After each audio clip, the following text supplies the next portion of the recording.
24. Let me take a quick look to see.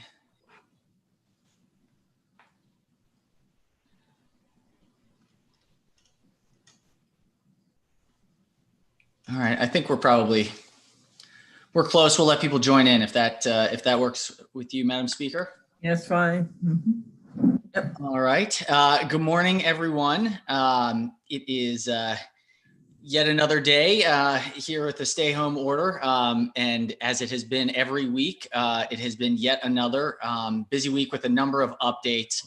And there are just a few that we wanted to highlight today. I think probably the first and most important was the press conference that the governor hosted last Friday, which was the release of a new kind of the reopening framework with the 3 different phases and the kind of gradual opening up of the economy and when appropriate. The governor's office passed along a copy of the National Governors Association framework that was sent out nationally. Maryland has modeled its policy for reopening under that framework with these different phases. We are looking forward to getting more details as they come along. I think the framework looked thoughtful and incorporated a lot of different components. Of course, as has been the case with all of this, the devil's in the details in figuring out how to implement this effectively.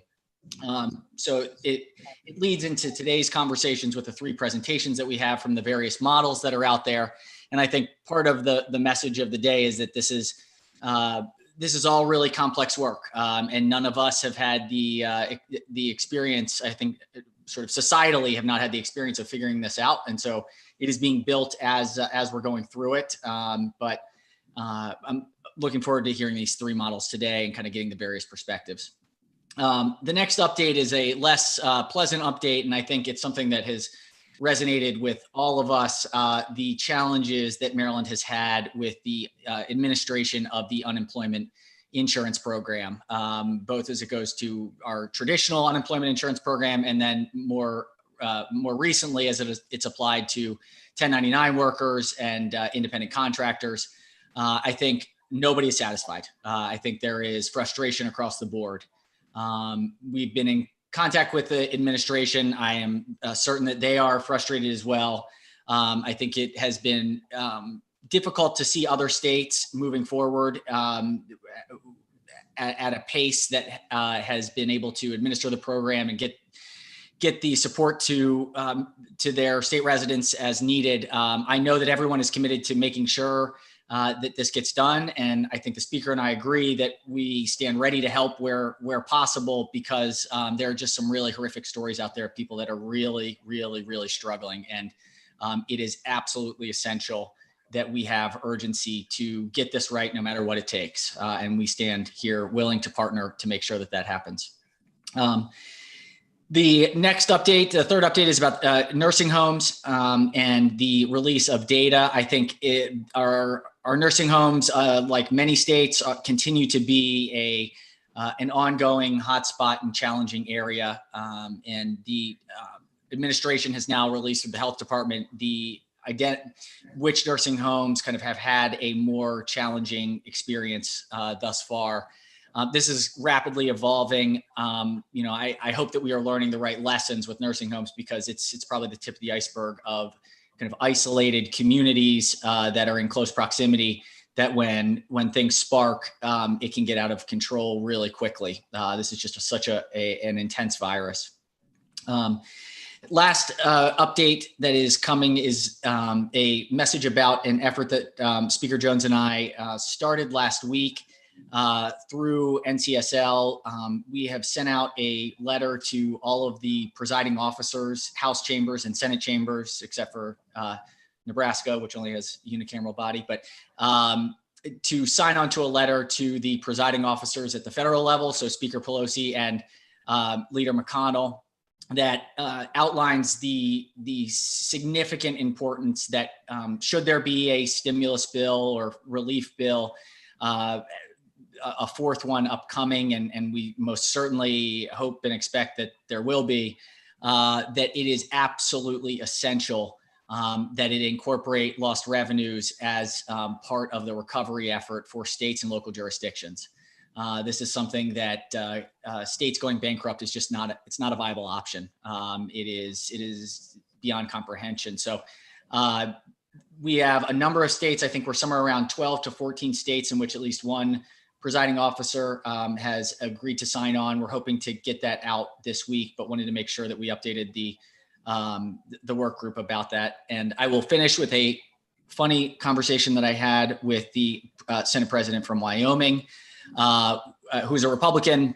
And we were talking about kind of the impact in Wyoming of COVID. And he was saying, we don't really have too many cases. I think we're in the hundreds, fortunately. But our economy is just getting absolutely hammered by the gas prices and just the impacts. And, he's very, very concerned that the only place that they can look is the federal government.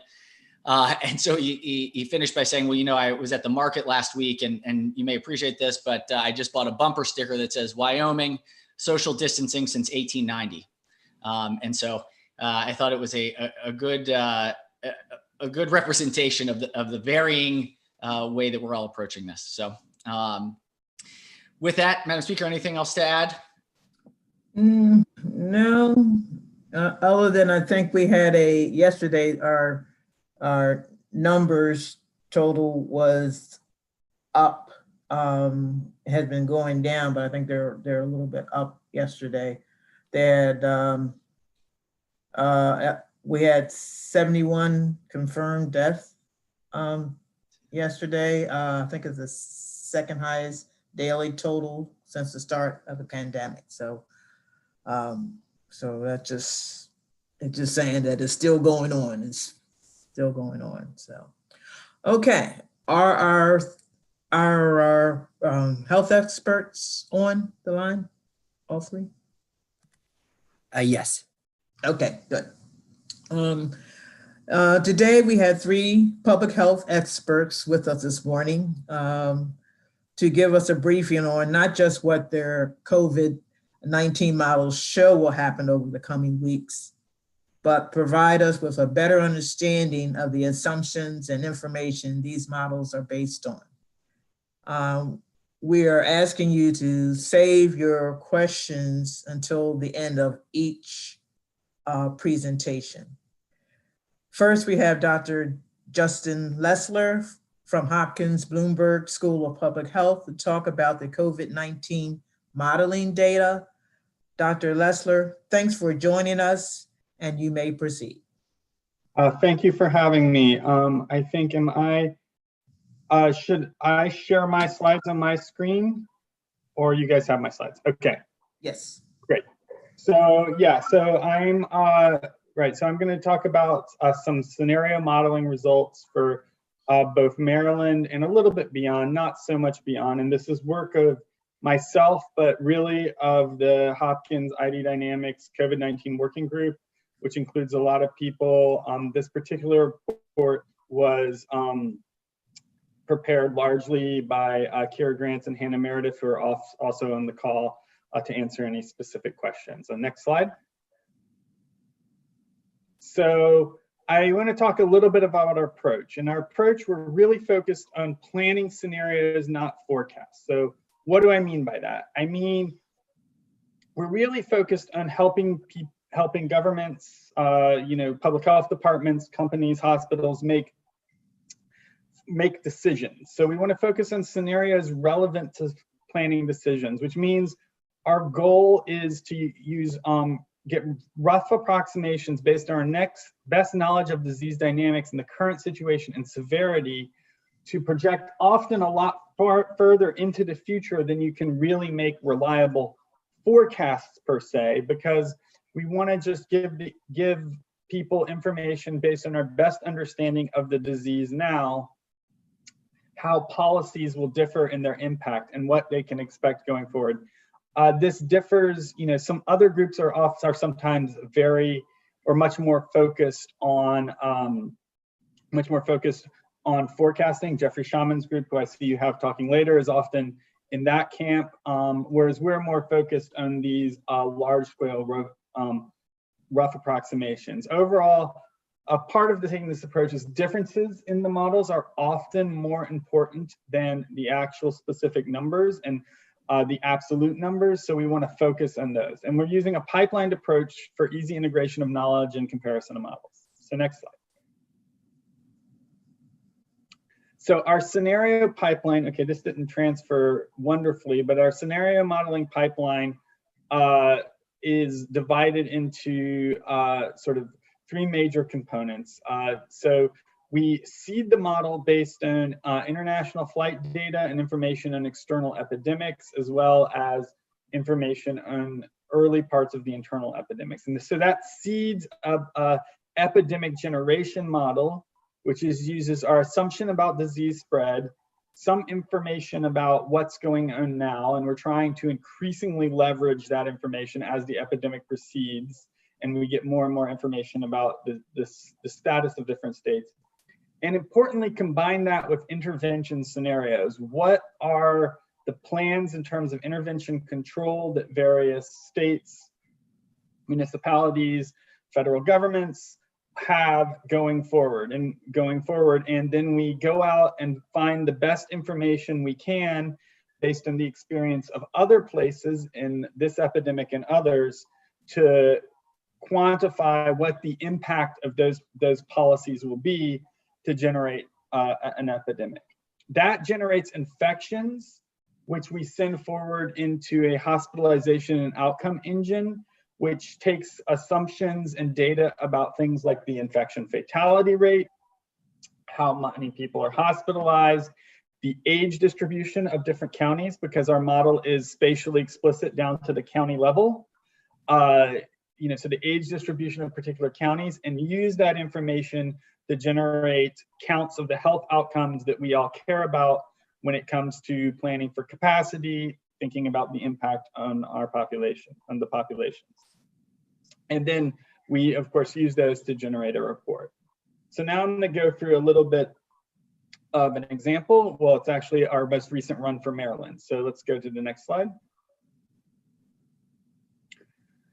So here in this particular run, we have focused on 6 scenarios, and you can kind of think of them as occurring in increasing levels of control measures. So we start with the idea of a continued stay-at-home measure with a declining adherence. So this is the idea that our current measures stay in place, but people increasingly stop adhering to them to the point that you only have a moderate reduction, a very small reduction in social contact by late spring, early summer.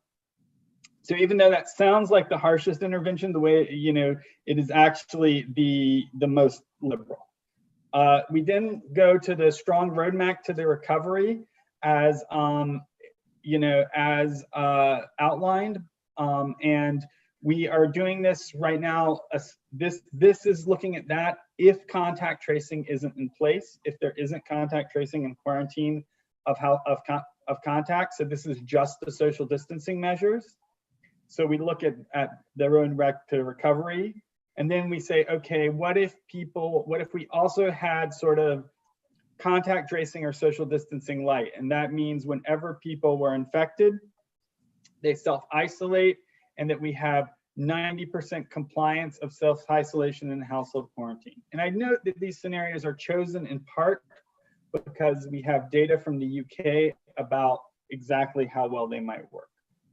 We then layer onto that self-isolation and household quarantine, a delayed manual contact tracing. So this is contact tracing, but only starting a month after we assume things reopen around May 1st.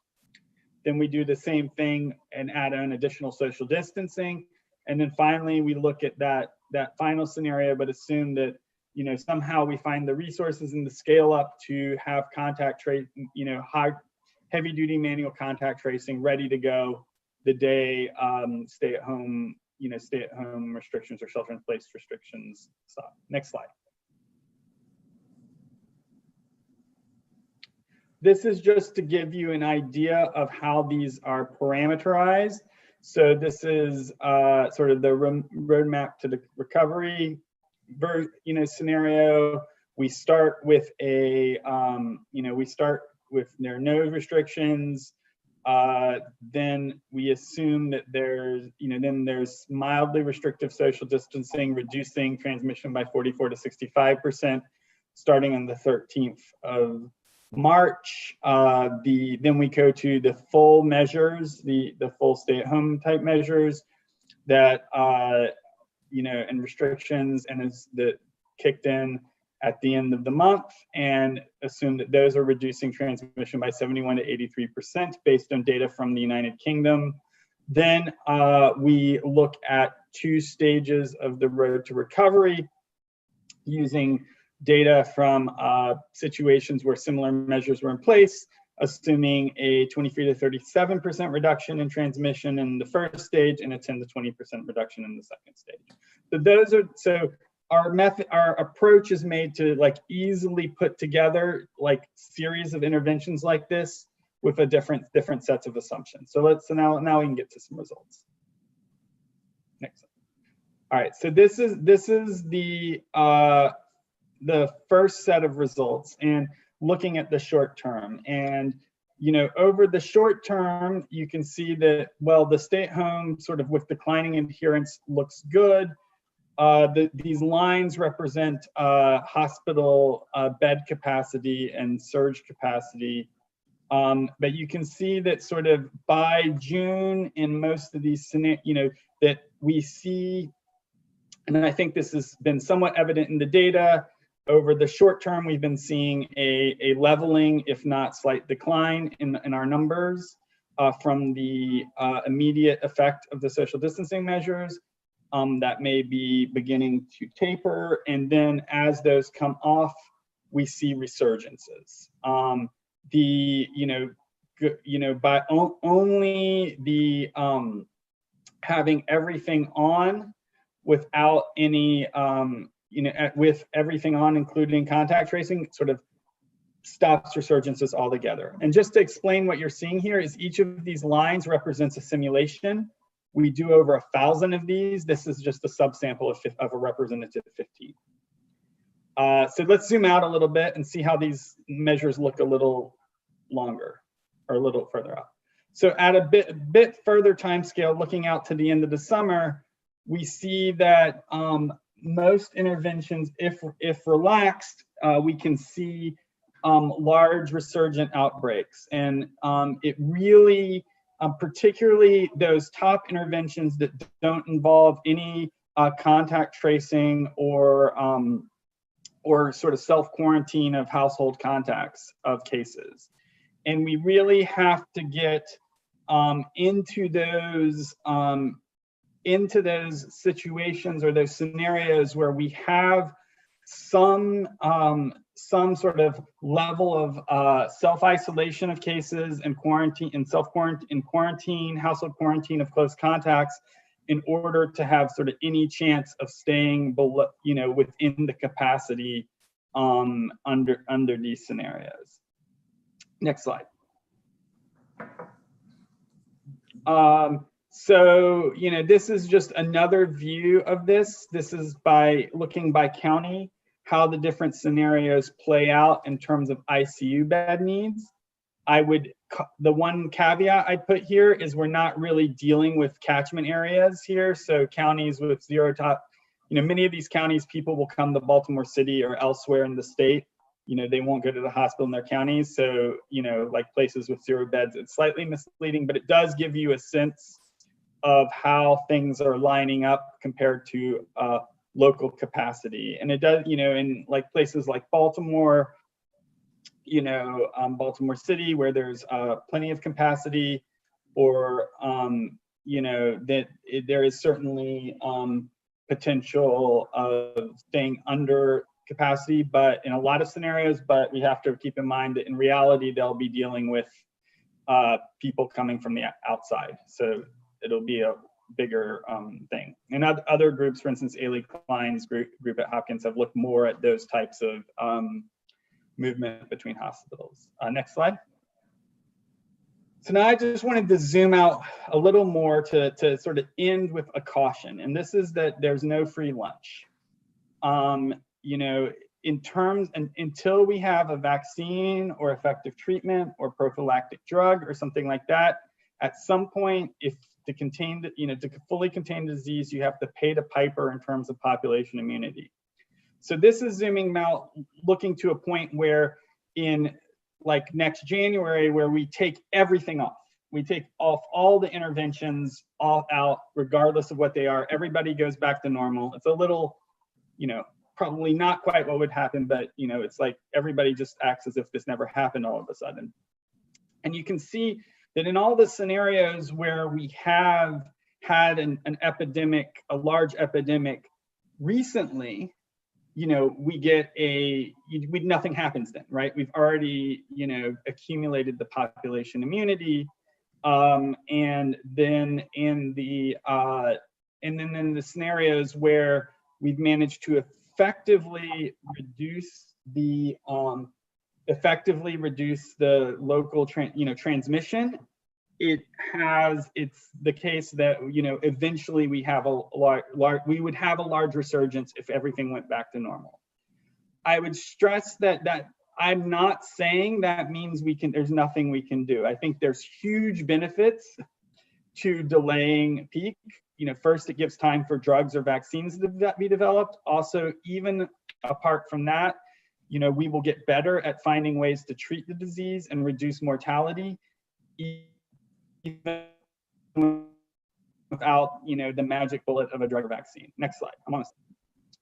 Next slide, please. Okay, there we go. So this is just showing why we see what we see. So this is showing the number of infections or the amount of immunity in the population under these different scenarios. And that gray bar, that's kind of where you have to get to prevent a resurgent epidemic. And this is just showing that, like, under this, you know, various scenarios, you have, you know, like, as you reduce cases, you get slower and slower to get there. And if you don't get to that gray bar, you're not, you know, you're always at risk for a resurgent epidemic unless, you know, something else happens. All right, next slide.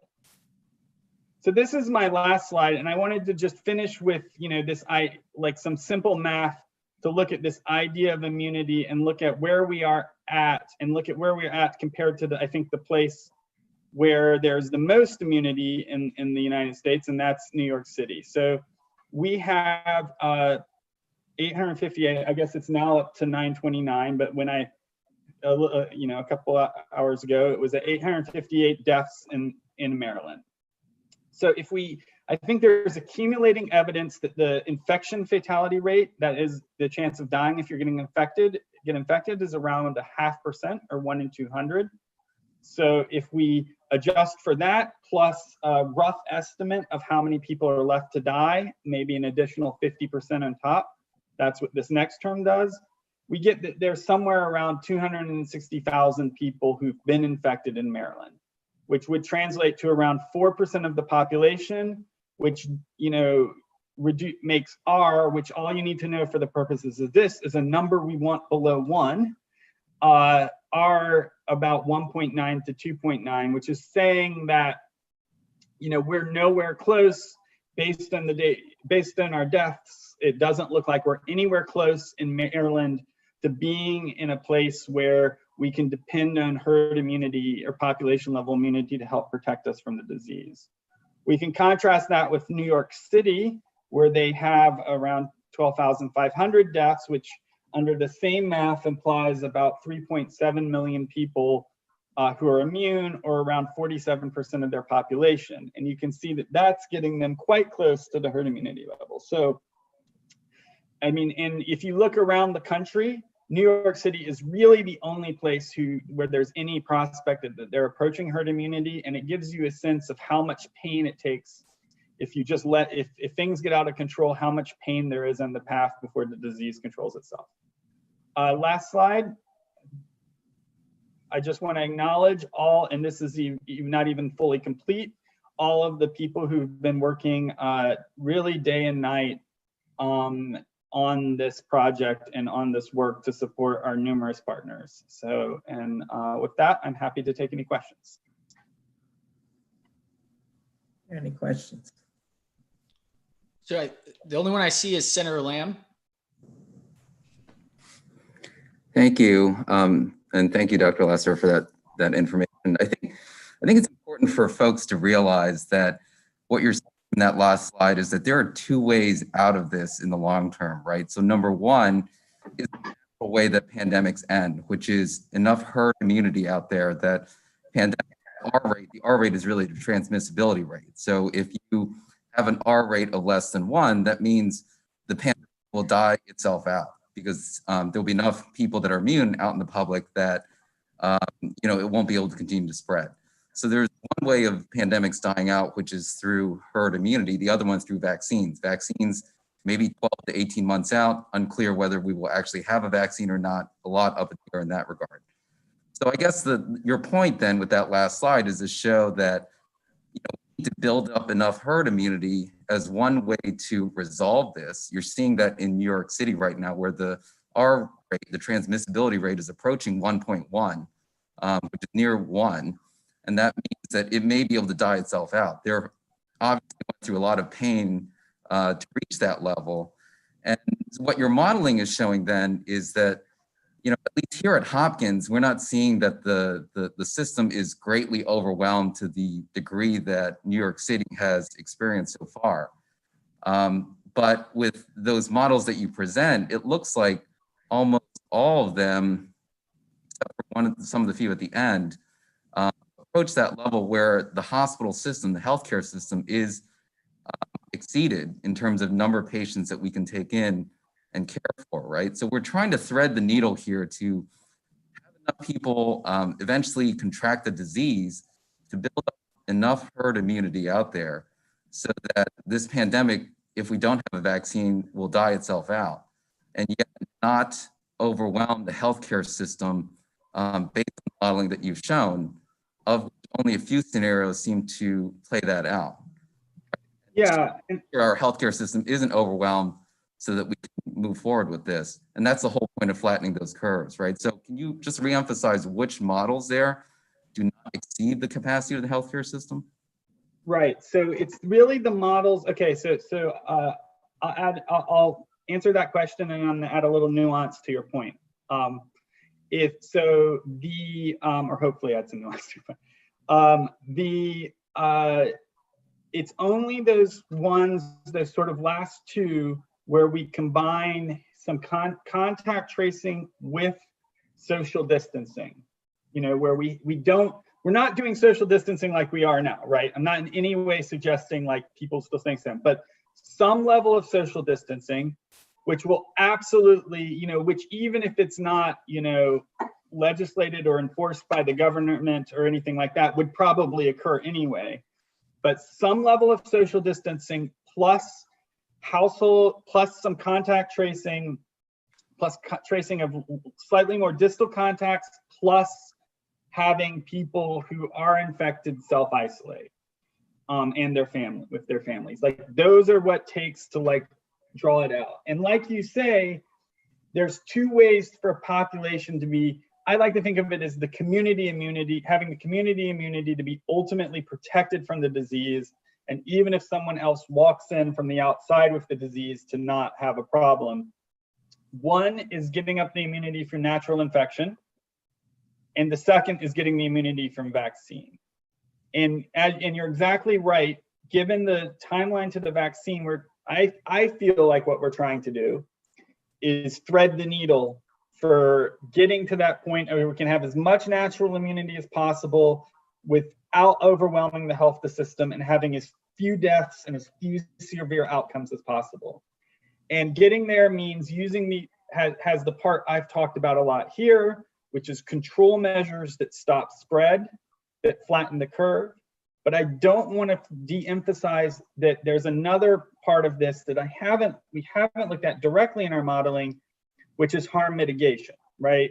Improving treatments, having better drugs, not having the hospital system overwhelmed so that people get the treatment they need, potentially finding ways to protect vulnerable populations from getting infected, at a higher level. Use of things like convalescent sera to decrease death rates. So there's a lot we can do to mitigate the harm of these scenarios if we can use the social distancing and contact tracing measures to flatten the curve enough that our systems aren't overwhelmed.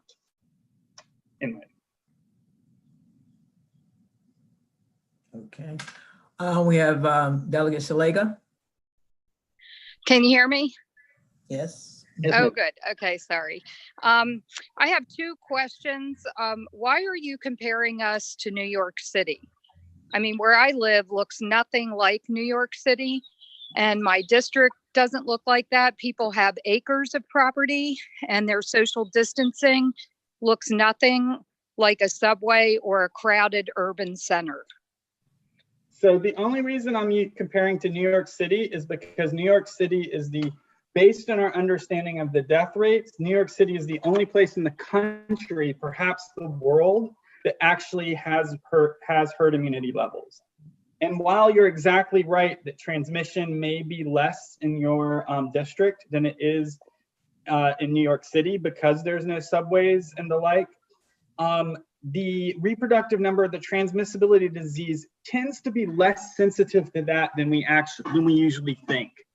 And the reason is because most of the transmission happens among close contacts. So whether I live in New York City or in Baltimore or where I grew up out in farm country, like you still have a household that's around, somewhere between 2 to 5 people. You still go, children still go to schools where classes are in the 20s to 40s. You go to a workplace where, you closely interact with 10 people. So certainly the transmission is less in a district like yours. And I would definitely think that the number of infections you'd have to get herd immunity or community immunity in your district would be less than a place like New York City, but not as much less as you might think just based on the population density. At least that's the way it's been for influenza and other respiratory, diseases, other respiratory transmitted diseases. So we don't have any reason to believe that's going to be different here. But once again, only reason I'm focusing on New York is a lot of people have been sick there. We think they have herd immunity. My last question is about nursing homes. So clearly we know now that the nursing home data has come out, about half of the folks that have perished with this virus live in nursing homes. So have you factored that into your modeling? We have factored in the age distribution of counties into our modeling. So if there are counties with a large number of older people who may be disproportionately in nursing homes, our models taking into account that. What we haven't done is model nursing homes specifically. We do have pathways to considering like what would happen if you, for instance, found ways to protect the nursing homes while letting things go a little bit more, spread a little bit more broadly, in the general population. But we haven't, as of the moment, implemented those and only have been focusing on that age distribution, which is a related question, but not exactly the same thing you're saying. So the next question we have is from Senator Rosapap, and just would ask members and Dr. Lessler, we have 2 more model presentations coming as well. So if we could really hit targeted questions, I hate to limit them, but just want to make sure that we get to the other folks who are presenting models as well. Senator Rosapap. Yeah, real quick one. To what extent do you model different levels of testing in your models? We don't focus on testing that much. We actually specifically don't try to fit to the confirmed cases in terms of the model itself, the epidemic model, because there's so much variability in testing.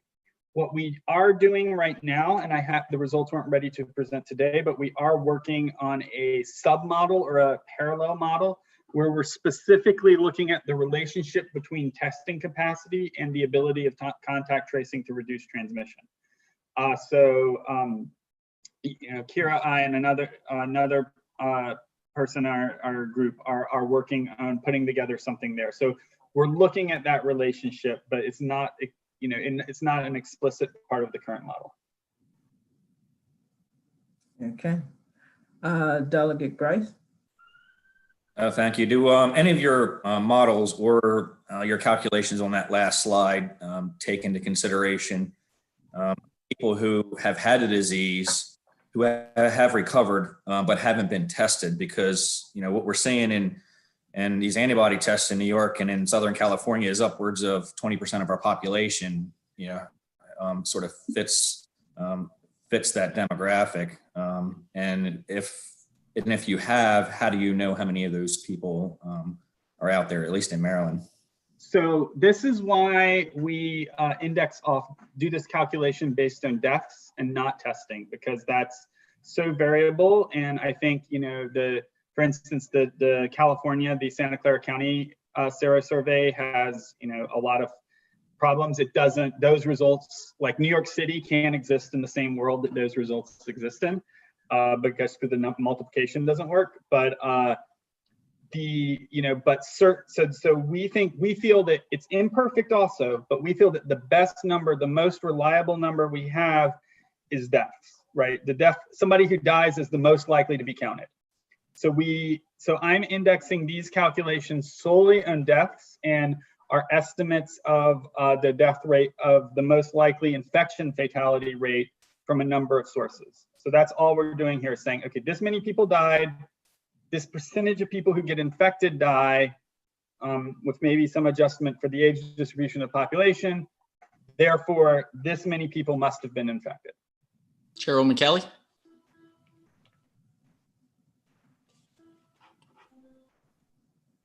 John?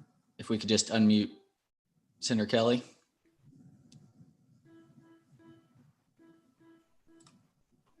Okay.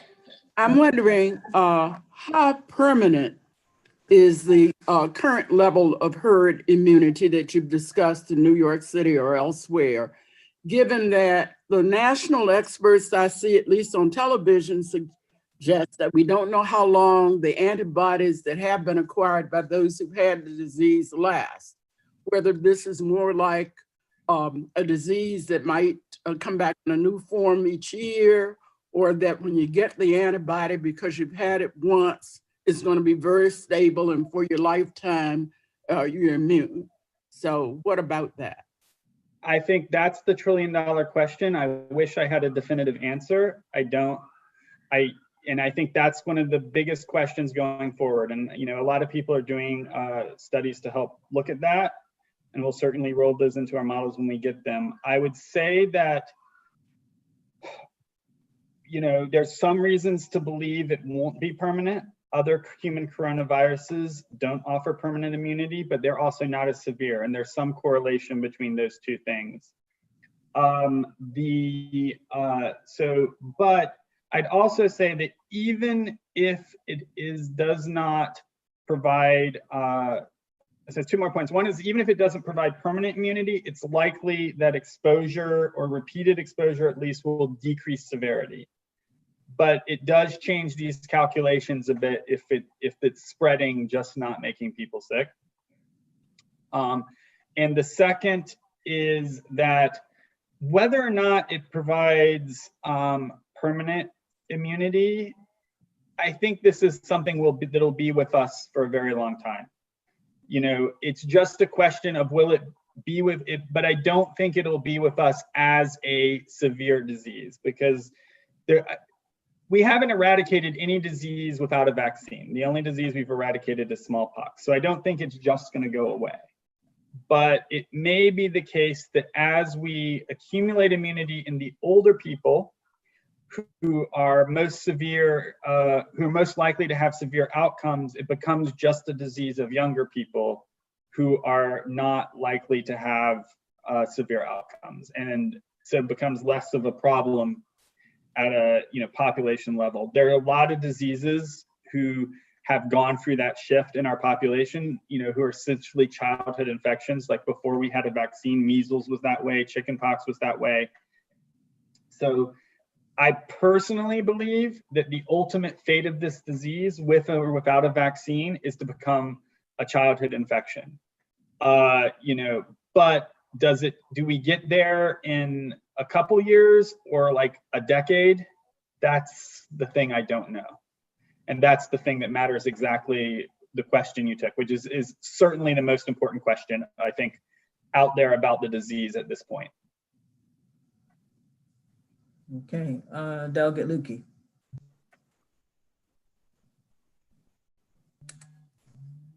Thank you, Madam Speaker. Just to clarify, looking back at the modeling, does the modeling you've done suggest then that the road to recovery plan alone is not enough to prevent a recurrence, a significant second wave of the virus? I think the road to recovery has to be paired with contact tracing, and that is certainly in the road to recovery plan. So just to be clear, the road to recovery here is road to recovery minus contact tracing, but we didn't have, in the plans more to the right are what the road to recovery looks like with significant contact tracing and isolation as part of it. So our view is that based on the data we have now about how effective things are likely to be, and they could be more effective than we think, but based on that data, that, without at least some element of isolation of cases and follow-up of at least their families, if not the whole, if not other contacts as well, that the road to, that the social distancing measures proposed in the road to recovery alone probably won't be enough to keep things under control. But we're one of the hot research topics or things that we're working on right now is to try to, and it's another big unknown, is to try to tease out exactly how much impact each certain type of social distancing measure is having on disease transmission. We're certainly not there yet, but we have, as different states and different localities do different things, we're quickly accumulating data on how well different combinations of social distancing measures work. And so hopefully there we'll be able to give eventually we'll be able to give sort of a more precise look at, some of the things proposed in the road of the recovery. But based on our best guesses, they're informed guesses based on data, but, we can't know for sure. But based on our best estimates at this point, the road to recovery alone without some element of contact tracing and self-isolation is probably not adequate to keep things under control. Well, thank you, Dr. Lessler, and we certainly appreciate all the work that you've put in and your expertise, and this was incredibly helpful for all of us. So thank you very much for joining us. You're welcome to stay, but please, I know that you've been booked quite a bit, so we appreciate your time. All right, thank you very much. I'll probably stick around.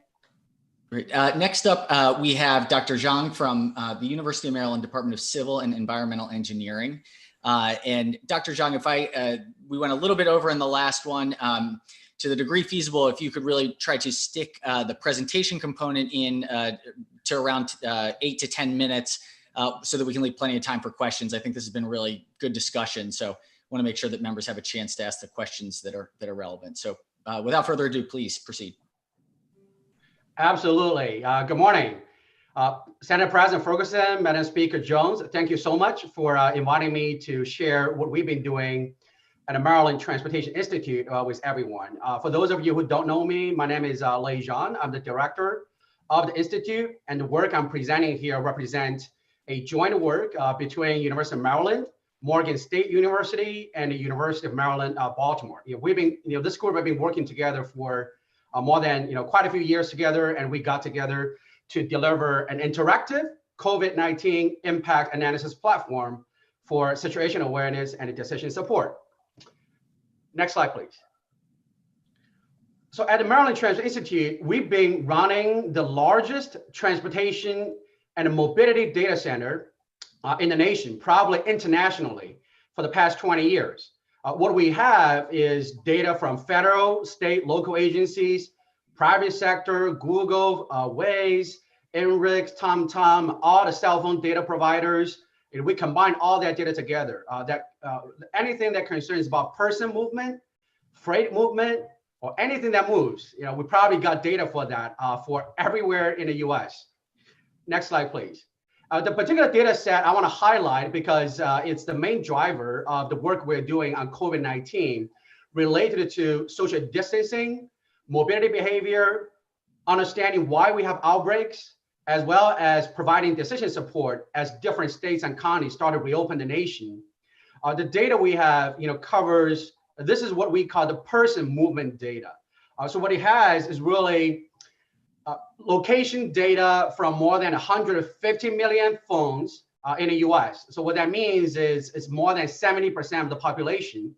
Anonymize the data, so we don't have personal information, but we are able to identify all the trips, all the visits that people are making in this very, very large sample.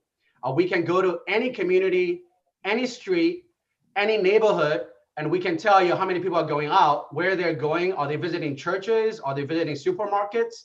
How many people are visiting? How far they go, when they go, and all of that. Next slide, please. So based on that, we figured we actually have the best mobility data that measure the social distancing in the nation. It's time for us to contribute. So 2 weeks ago, we put together this COVID-19 impact analysis platform, and all of you can access it on your phone, on your computer, when you have time. The URL is on the slide, data.covid.umd.edu. So ever since, what we put up there essentially is for every state, every county, nationwide, and also every Maryland county. We provide summary statistics such as what percentage of people are actually staying home and how many people are making trips. How many trips are they making? Are they making trips to go to work? What kind of workplaces? Are they manufacturing? Or these are restaurants, shops, every single business sector, we can measure how many people are still going to work and how many people are working from home. So that economic impact study. And then we also look at all the trips people are still making for non-work purposes. Are they going to, when the people still go out? For instance, in Maryland, the data right now shows only about 40% of Marylanders are actually staying home. So where are they going? So we also look at, on the platform, you can get data for each county, where people, how many people are going out, how long they travel. But, if you're interested, we can also provide this kind of data down to a single point of interest. So if there is an outbreak, because of supermarket or one church, we can actually look at who actually, not the person's name, but where people, live that have been to the church in the past 4 weeks, either for contact tracing or for look at more customized, localized social distancing after reopening. So all that data is also there. We also provide data on who is traveling to Maryland, to specific locations in Maryland from all across the country. How many people came from New York to a particular location? How does that relate to new outbreaks in terms of imported cases? How many Marylanders traveled to Georgia yesterday? How many of them came back from Georgia, South Carolina yesterday? So all that data is there. So we've got a lot of media attention because it's a very unique data. Nobody else is putting a comprehensive mobility social distancing data out there. So we've been featured in a lot of different media outlets, the Post, New York Times, The Hill. I was on CNN twice already, NBC Today. So there was just a lot of attention on this data. Many researchers across the country also use the social distancing data we're providing to feed into their epidemic models. And next is, I want to give a very quick overview of the summary results on social distancing before I move on to talk about a new feature on our platform called Society and Economy Reopening Assessment. But in terms of social distancing over the last 2 months, okay, so this particular slide shows each row of these blue and red and white dots represent a state. So the state on top are doing the best job in terms of social distancing, and the states at the bottom, well, Sen President Ferguson mentioned Wyoming. Wyoming is that at the bottom, so I know what they mean. So Maryland is actually doing really well in terms of social distancing. We're always in the top 5, top 6 over this last 2 month period of time. But clearly what we see is, before March 13th, March 15th, nobody was social distancing. It was pre-pandemic. Then within a week, after everybody started seeing new cases, outbreaks in their states, in their community, their mobility behavior changed significantly within just 10 days in mid-March.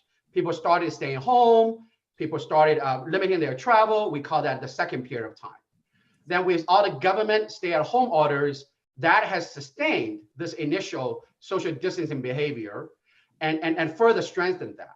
But unfortunately, starting on the Tuesday after Easter, April 14th, we started observing nationwide a reduction in social distancing and mobility behavior. This is often dubbed by reporters as quarantine fatigue when they started reporting results from our platform. Maryland also had this issue. We're seeing a slight drop in social distancing behavior, but this problem is much, much worse elsewhere in the country. So right now, 48 out of the 50 states and DC are seeing major reduction in social distancing behavior. People, it just seems that people are getting a bit tired for whatever reason after 1 month being home.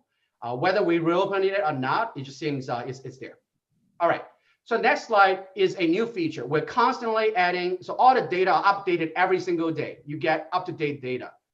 Then in addition to the mobility data and the social distancing data we provide, we also work with a group of more than 20 economists, epidemiologists, and public health experts, and vulnerable population protection social scientists to combine additional variables into the platform. This is already there. If you're interested, it's not public yet. We're going to go public after this briefing, after we have incorporated your feedback into this. But if you're interested, we can send you a link that you can actually use it right now. What we did is we added a lot more variables on our estimates and also data from elsewhere, detailed economic impact. Because we have data that shows how many people are still visiting cinemas, restaurants, every single day. So after we reopen, we can also see how the jobs are coming back and how the customers are coming back to every single little shop in your jurisdiction. We can give very detailed estimates of economic impact, job loss and job gain for every single economic sector in your county and in your jurisdiction. And then we also put together all the health data. So so this is the overview of the new dashboard. The new panel on the right-hand side really is the society and economy recovery assessment. If you select any state, any county, you click the Sarah button, then it gives you an assessment. I do want to give a disclaimer before I go any further. This tool is not to tell a decision maker whether or not you should turn on or off the switch. It is really a decision support tool. We want to provide you the most comprehensive data out there that's updated daily for you to assess. And the kind of things we do is, next slide, please. So for instance, I did an assessment for Maryland last Thursday using the tool. I apologize for the small font size, but I promise I'll explain to you so you will know what I'm talking about. The variables include all the mobility social distancing variables you saw before. It also has all the important public health variables, such as in addition to new cases, active cases, we also provide you some additional things that you may not be aware of already, such as every single day, how many imported cases we're getting from outside of Maryland. Because we know where people are coming from to Maryland, we also know the infection rate from epidemiologists in these at the origins, so we can estimate how many people who are actively infectious come to different places in Maryland every single day, potentially causing new local outbreaks in Maryland. We also provide percentage of Marylanders who we believe have already been exposed and have antibody using epidemic models similar to what Professor Lessler presented. We have this for the entire nation, for every county. And so right now in Maryland, this percentage is estimated, for instance, last Thursday, at about 6%,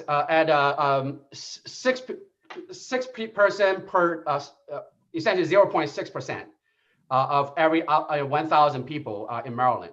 But all the hospital beds utilization, But then for the important health variables that experts, World Health Organization, federal government, or Maryland government, when they have established gating criteria, suggesting that we probably need to look at these threshold values, such as, for instance, testing capacity. World Health Organization suggests that the positive test rate, probably should be lower than 12%, so we know we have done enough testing, right? So what we do is for every one of these variables, we provide a percentile ranking. Not only give you the value for that day, but also provide a percentile ranking of how Maryland is doing compared to the rest of the nation, how Prince George's County is doing compared to the rest of the counties in the nation in terms of percentile. So Dr. John, if you could just start to wrap it up so we can get to questions. Absolutely. And there are also a bunch of economic variables and vulnerable population variables there also. And then what a tool can do is, if I could actually explain these 4 points in the previous slide, I promise I'll be brief. So what the tool can do for you is it provides 24/7 situation awareness and data for both reopening readiness and post-reopening decision support. So you can see how things go. When you start opening businesses, how the social distancing is actually changing based on real data at individual level.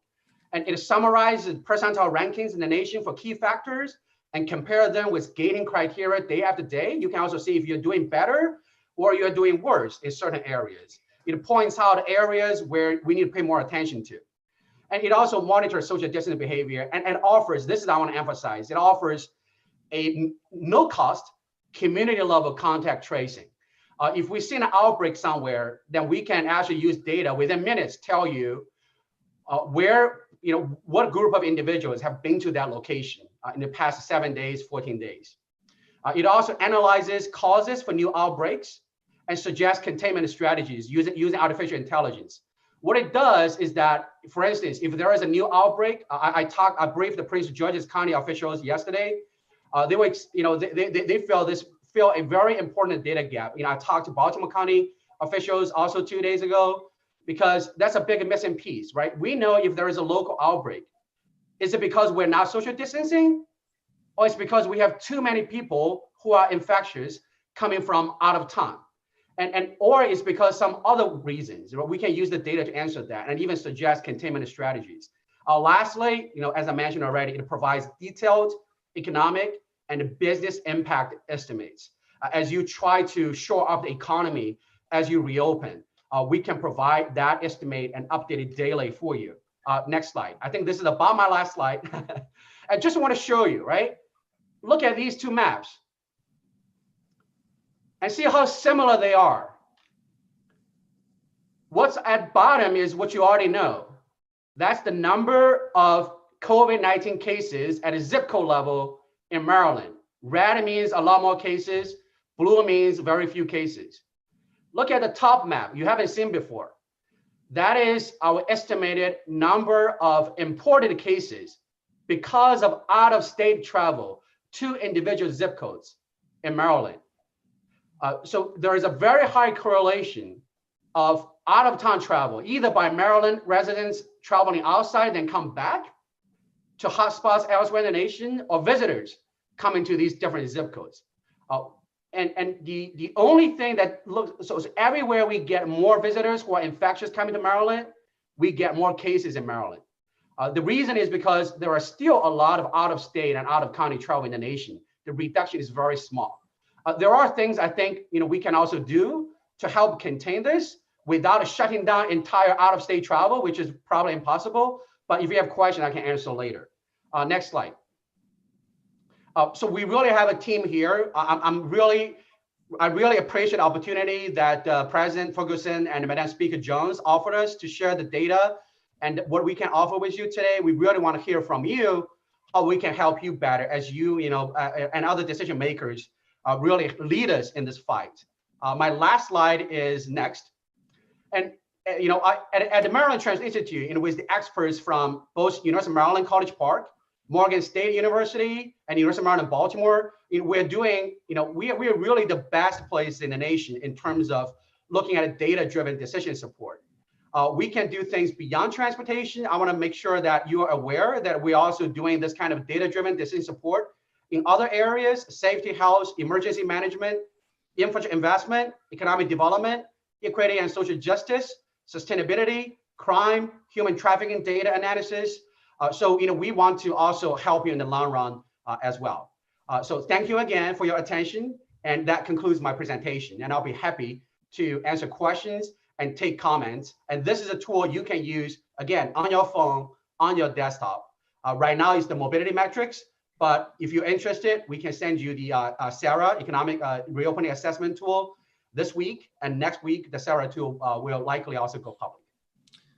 Thank you very much, Dr. Zhang, and really appreciate the model that you've put together. Are there any questions from members? I don't see any hands raised at the moment, but we'll give it just a half second. Senator Griffith. Thank you. Good morning. And thank you so much for that presentation. I'm on your website on my laptop, and I'm not sure I quite know how to interpret everything I'm looking at yet, but I look forward to talking to you offline. My question is, we've been hearing about states rolling out their reports and their roads to recovery. Are you all putting together any report or recommendations, either nationally or for Maryland specifically, that use your data to inform processes that we might go through as a state and to better inform our plans as local jurisdictions? Thank you for the first question. And there is a tutorial page also on the website. If you click the tutorial button, it shows you how to actually use it. And to answer your second question, we love that suggestion, and that's the very reason we developed the Society and Economy Reopening Assessment Tool. Because I think this decision-making is very complex. We don't want you to feel that we have all the necessary expertise to be able to really tell you with confidence that this is the time when you should open after you do this or do that. So what we decided is to take a different approach. What we do now with the platform is to provide you with all the important data that we think decision makers need to be aware of, put all of them in a single place, not just health, but economy, but mobility, social distancing, vulnerable population. And we also show you how well you are doing compared to establish the gating criteria by national and international experts. And then we also show you how Maryland, or specifically Maryland County, is doing compared to the rest of the states, right? So when some states reopen sooner, we can see how they're doing. If we are doing better than them and they reopen, that seems fine. Maybe that's a good indication that we might be ready too. In addition, either before or after we open, we think the tool can also give you all kinds of analytics and analysis to support your decisions. Because after we open, chances are there could potentially be new outbreaks and new cases increase somewhere in the state.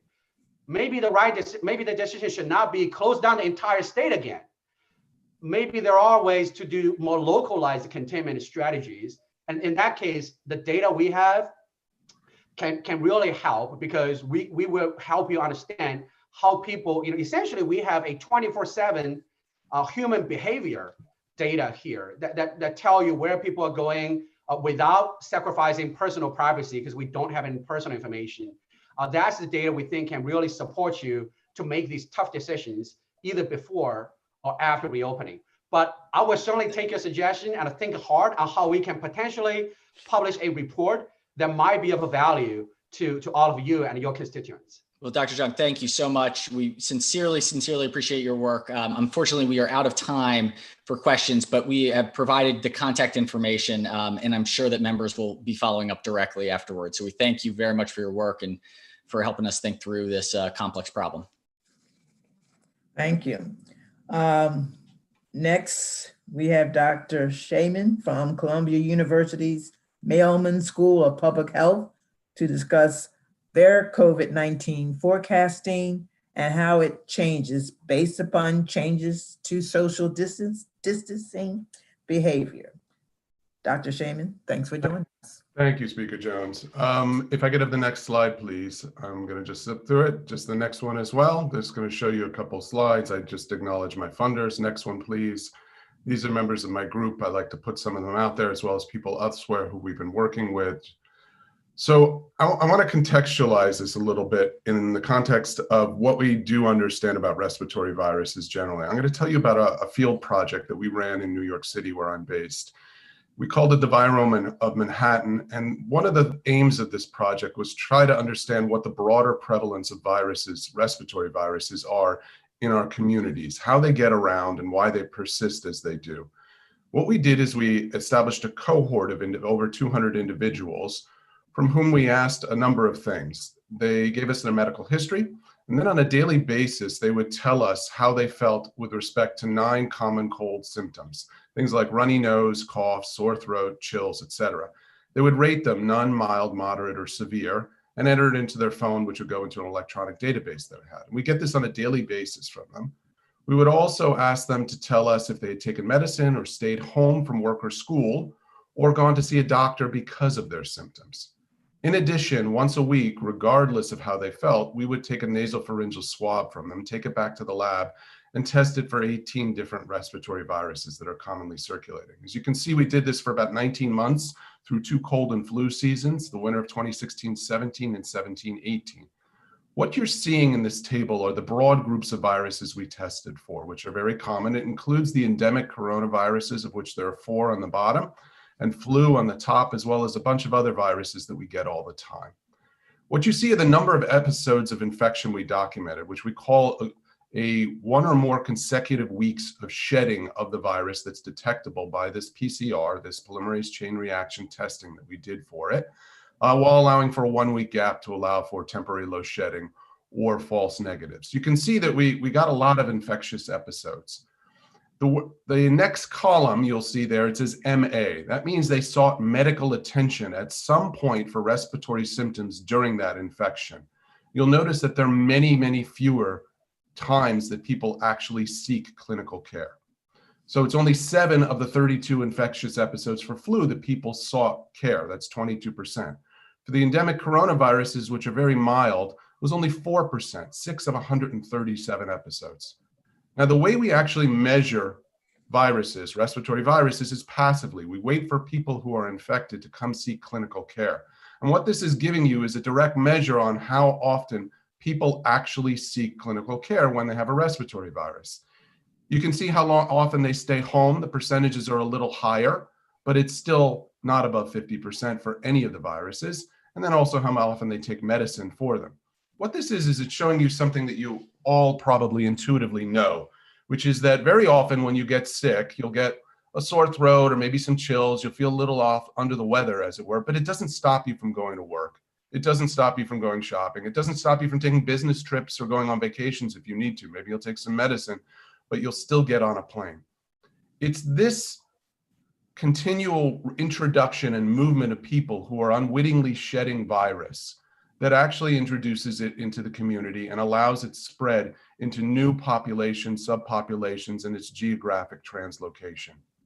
It's this silent spread of these viruses and the fact that most people are not documented when they're infected with a respiratory viral infection that really allows them to persist. At least we feel that that's what goes on for the ones that are in common circulation. Next slide, please. So when we saw what was going on in China with the emergence of the virus in Wuhan and how rapidly it then moved to other cities in China and then began hopping on airplanes and going to Thailand and Japan and the United States and countries in Europe, we immediately sensed that this virus may be a novel pathogen that was having this same silent stealth transmission, that the majority of infections were in fact undocumented, and that those people, even though they were undocumented, maybe they're mildly symptomatic, maybe they're asymptomatic, really doesn't matter in some sense, are contagious. That's the thing that's important, that they're actually out there and they're capable of spreading the virus and they are bringing it to new communities. Next slide, please. So what we did is we built a model to try to test this. You don't need to look at the stuff on the left, but what it is, it's a model that we developed for China, where we simulated the transmission of the virus in 375 cities, and we linked them by travel records that showed the movement of people between those cities. It's a mathematical model that we couple with what are called Bayesian inference algorithms and observations. We use those latter 2 things, the inference algorithm and the observations, to constrain the model, to try to estimate it. Now, within this model, next slide, please, we actually separately represented both documented and undocumented infections. The documented infections are the ones that we know about. Those are the confirmed cases. The undocumented infections is everyone else who might have been infected with this virus, but never became sick enough to bother go seeing a clinician or to get swabbed. Maybe they were just toughing it out at home. Maybe they had mild symptoms. Maybe they were completely asymptomatic. It's that whole group of people, whatever the distribution of it is. In addition, we wanted to estimate what, in fact, was the contagiousness of those undocumented infections. So we're treating this as an estimation problem, which is a standard thing we try to do in infectious disease epidemiology and modeling. And we focused on the period of time in China that was prior to their travel restrictions, prior to when they actually imposed that shutdown and the control measures during the period of time when the virus had already spun up, but was more or less moving around naturally as it would within Chinese society. Next slide, please. What we just showed here, and I'm going to just skip over this, is we first confirmed using some synthetic tests that this whole problem was what's called identifiable, meaning that we could estimate what the relative contagiousness of these undocumented infections were and what fraction of total infections were undocumented. Next slide, please. What you're seeing are the results of this in a very simple table. The two that I want you to look at are the reporting rate, which again is what fraction of infections are going to be confirmed cases. And you can see we have 0.14 there, which means that 14% of infections during this 2-week period in the run-up to when the Chinese imposed strong restrictions and control measures were documented. That means 86% are estimated to have been undocumented. We also estimated the relative transmission rate of these undocumented infections and found that per person, they were about half as contagious as a documented infection. Next slide, please.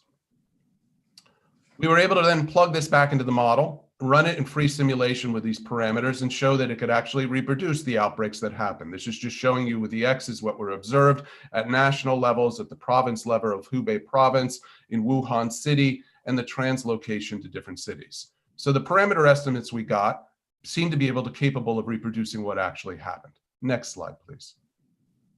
Here's the critical thing. Because it's a model, we can play around with it. And we said to ourselves, what would happen if we shut off the contagiousness of those undocumented infections? And we said that they weren't capable of spreading the virus, that only the people who've gone to seek clinical attention or very severely infected are the ones who are transmitting virus. When we do that, we go from something that replicates the outbreak well, which are the red boxes and whiskers, to something that is greatly reduced, which are the blue boxes and whiskers. As a matter of fact, we only get about 20% as many infections or confirmed cases if we don't have contagiousness in these undocumented infections. So what does this all mean? This means that there is stealth transmission of this virus, which I think we all have a sense of now, that people who aren't aware that they are shedding it. This happens pre-symptomatically for those who become symptomatic. And then there's this large pool of people who are undocumented infections who are also contributing to the spread of the virus. And what this means is it's very difficult to control a virus like this because you don't know where everybody who's contagious is. You can't identify them in reality in space and time unless you really have some very strong, aggressive testing and contact tracing patterns. And even then, you're probably only going to make a partial dent in it. Next slide, please. So this just shows you how this falls within the context of all the other coronaviruses that we've experienced. SARS came out about 18 years ago or so. It didn't produce very many subclinical infections. That means almost all the people who had SARS-1 were in fact clinically diagnosed and confirmed. It was not doing this silent stealth transmission because there was no pre-symptomatic shedding for it. People had symptoms as they started to shed. And furthermore, there were these undocumented mild infections associated with it. MERS emerged more recently, the Middle Eastern Respiratory Syndrome. That had some mild asymptomatic cases, but not very many. And it didn't seem to have a really good transmission profile that allowed it to get around well. On the other end of the spectrum, we have those seasonal coronaviruses, the endemic ones that have these alphanumeric names like 229E. These are the ones that we documented in that virome cohort I showed you before. They're very mild, and we get them all the time, and we get them repeatedly. But We don't see clinical care for them because they're so mild. The vast majority of people have undocumented infections here. 24 out of 25 persons will have an undocumented infection based on our estimates. What we're seeing is a virus that lies somewhere in between this. It has three ingredients that make it very challenging. The first is it is a novel pathogen to which the vast majority of the world has no innate immunity. So we are in fact going to be susceptible to it, and we are the dry tinder to this fire that it produces. The second is that the majority of infections produced by this virus are mild or asymptomatic, they're undocumented, and as a consequence of that and their contagiousness, they are spreading this virus around, and we don't know where it's moving, and it's very difficult to track and control.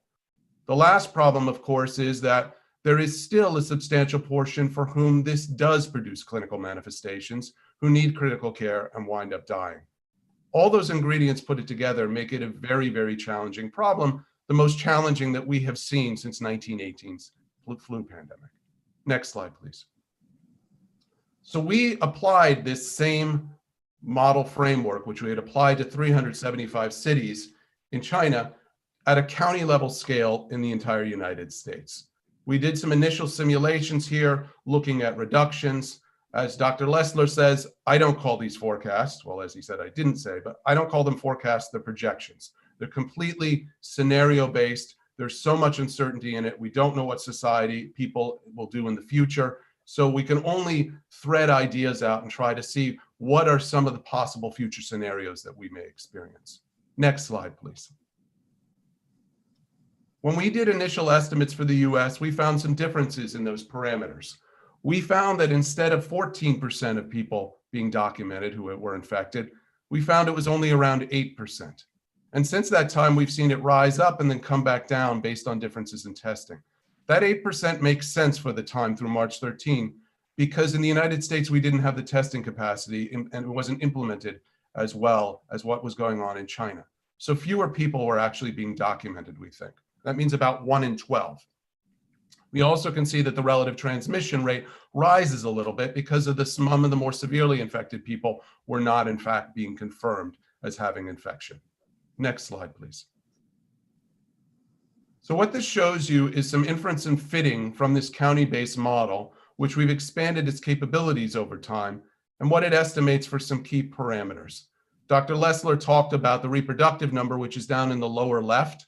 And what it shows you is what our estimates of that reproductive number are over time for a number of situations, nationally, for the New York metro area, for the New Orleans metro area, and for the Los Angeles metro area. And what you see is that there is a general decline in a movement towards 1 in our estimates of this effective reproductive number. You can also see on the lower right, those estimates through time of the ascertainment rate. The top 200 refers to the top 200 counties in terms of those with the most infections. We had to lump them together for this type of inference or it won't be identifiable at all. And the other ones show you the other counties. And these are estimates of how much we're actually identifying the virus. Next slide, please. So what we've been doing with this is we've been making projections where we have to impose scenarios. How are societies going to react to this? What kind of measures are they going to put in place? We put in this reactive adaptive control scenarios, and we're now rejiggering them so that they allow relaxation as people go back to work. It is a very challenging problem to estimate what individual jurisdictions will do. Obviously, there is the push and pull that comes from both what the political entities such as yourself legislate or enact at the governor's level or the mayor's level, but also what levels of compliance we see in the public. And you already could see from Dr. Zhang's data how there is differences in compliance over time, and that there's more inter-county movement in the last week or so that's taking place after a real lull that took place at the beginning of April, and that there seems to be some complacency setting in. All this makes for a very challenging proposition as to say what will specifically happen and how businesses should reopen. Obviously, we're in a position, as Dr. Lessler articulated, where we do not have pharmaceutical interventions at our disposal. We don't have a vaccine, we don't have therapeutics at the time. And what this virus will do is what the virus wants to do in that sense. It's going to try to burn through the susceptible people in our population. By enacting all this social distancing, by wearing the face masks, by shutting schools, and by encouraging telecommuting, we are in fact throttling it to a certain extent. We're limiting that R down, we're reducing it so that it can't be as transmissible, but we're not going to be able to do that completely. I completely agree with Dr. Lessler that the key to keeping this going and maintaining the stranglehold that we're trying to place on this virus is going to be increasing testing capacity, and in particular, increasing our capacity to do contact tracing. The thing that I most advocate would be to look at the societies where this has been successful. And South Korea, to my mind, is the model that we need to look to. They have been testing aggressively there. To give you a comparative, in the United States, we have given about 6 million tests at this point and identified about 1 million infections. That's a 6-to-1 ratio. In South Korea, they've given over 600,000 tests and identified 11,000 infections. That is about a 60-to-1 ratio. It's not to be looked at per capita. You need to look at it in terms of how many infections you're identifying, because it reflects in their society the fact that they are identifying infections and then they are quarantining the contacts of them. Now, in South Korea, they have an advantage, and that is that they experienced MERS 5 years ago. And they put legislation on their books because they had the political and public will to do so at that time that allows them to go into people's credit cards, to go into their phones and GPS there and the GPS of their cars so that they can find out where they have been if they've tested positive, and that they can get in contact with those potential contacts and that they can quarantine them. And they have a lot of measures in place that make that quarantine palatable and support people while they're doing it. And then they test them, of course. The thing that is the advantage of this cycle of isolation and then finding contacts and quarantining them is that those contacts are going to be further along in the experience of the infection than those people that you initially isolated. The person you isolated most likely will be someone who is symptomatic, who's well along with the infection, has already gone through a pre-symptomatic shedding of the virus, and more days of it as their infection developed or their symptoms developed, excuse me. But those people who are their contacts may still be in their latent period. And by capturing them and quarantining them, you are taking them out of circulation before they can actually transmit the virus. So that is very critical. The map that you're looking at is something I did with colleagues at Columbia, Mount Sinai, and some other institutions, in which we overlaid some of our projections onto surge capacity for hospital beds, for ICU beds, and for ventilators. It's an interactive tool on the Columbia website that you can look at that represents this on a county-by-county basis. As I said, the scenarios that underlie it have to be changed as we're going on because we're seeing this relaxation that's taking place. And we need to pay attention to what is happening in Georgia, obviously in Texas and Colorado and other states forthcoming, as well as Dr. Zhang's data, to make sense of what people are actually doing with it. One of the most important things I think we have to recognize is there is levels of compliance that take place, both for control and for relaxation. In Georgia, they may have allowed restaurants and movie theaters to open up, but not all the restaurants and movie theaters will open up. Some of their proprietors will choose not to because they will consider it unsafe.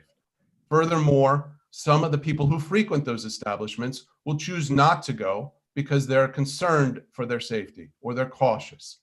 However, over time, as if the virus remains flattened, there will be some level of either courage or complacency that will set in, and those people will start to frequent those establishments more and more. The thing that is very, very challenging here is that there are lags in this system. There is a lag between infection acquisition and case confirmation. Somebody who acquires infection, if they're going to become symptomatic and be confirmed, will go through a 3 to 5 day latent period on average. They will then shed the virus for 2 to 3 days pre-symptomatically. They will then have their symptoms develop and they will grow over time. And at some point, those symptoms, and it may be many days, will be bad enough that they go see a doctor.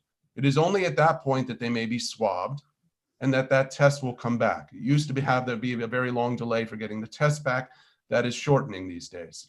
But you put all those times together and you're looking at a 1 to 2 week delay between when somebody acquires the infection and when they're actually might be confirmed as a case. So the relaxation measures that Georgia put in place, for instance, on Monday, we are not going to have an indication if they've resulted in a rebound in that community in terms of confirmed cases until 2 weeks from Monday, really at the earliest. So we have to keep that in mind. And this again emphasizes why proactive testing in the community, the availability of tests for people to go up and actually get tested and find out how they are, what their infection status is, and contact tracing that can then use that information to really try to go out there and throttle this disease is vital. In a perfect world, we would have an abundance of tests. Barbers, dentists, they'd be tested every day. Bus drivers, maybe every other day, to see whether they are infected, see whether they need care, and to prevent them from passing it on to the other people they're in contact with. We don't have that capacity yet. So we really need to use that. We need to consider that lack of information as we're making our decisions on how to reopen our economies, which obviously is vital. We have to do that. There are many, many people in this country who do not have the resources to be out of work. So I will stop there, and I'd be happy to take some questions. Okay. Looks like we have And I have to say that I have to get off in 4 minutes. I apologize. Oh, okay. Senator Kelly is the. Mhm. We could unmute Senator Kelly. So, there we go. Okay, thank you. I'm very interested in the fact that many of the people in Maryland who have proven to have it, and many of the, well, let me just go to this. Those who go to these drive-in test sites have to have a doctor's note. Many of the poor and the disenfranchised, and many of the people who are likely to get it because they're frontline workers who can go home and do social distancing, don't have a private physician or don't have that relationship or the time to get that note, or are unable to leave work in the middle of the day to go be tested. What do we do about the fact that we've got a skewed testing sample just based on the requirements that we have added for even going to a drive-in test? And what would you suggest we do to improve the sample, make it more universal? I think you've hit the nail on the head. This is enormously disadvantaging marginalized communities, socially, economically disadvantaged, people who are working, people who don't have ready access to doctors. And this falls along income lines, it falls along ethnic lines, it falls along racial lines, and it is a big, big problem. Obviously, you know, I can tell you ideally what we would like to do with unlimited resources. You are going to have to work within the resources you have, but I would advocate if we can get this testing capacity ramped up, which we really need, and obviously assistance from the federal government would be enormously beneficial in helping make this happen as they can print money, that we need to increase that availability. You would need to repeal the need for having a doctor's note, or you would need to mandate that as you reopen the economy, there are certain services for which they are at greater risk, and you have to make the testing available to them. Rapid turnaround tests with sufficient sensitivity are really, really important if we're going to do this in an intelligent fashion. Otherwise, we're just bumbling our way into it. And the reality is we're already seeing states that are jumping at it, and they are bumbling their way into it because the virus isn't done and it's not going to go away. And it can be wishful thinking and hopeful thinking that that may be the case because we're not seeing growth right now. But if we give it the opportunity, it will.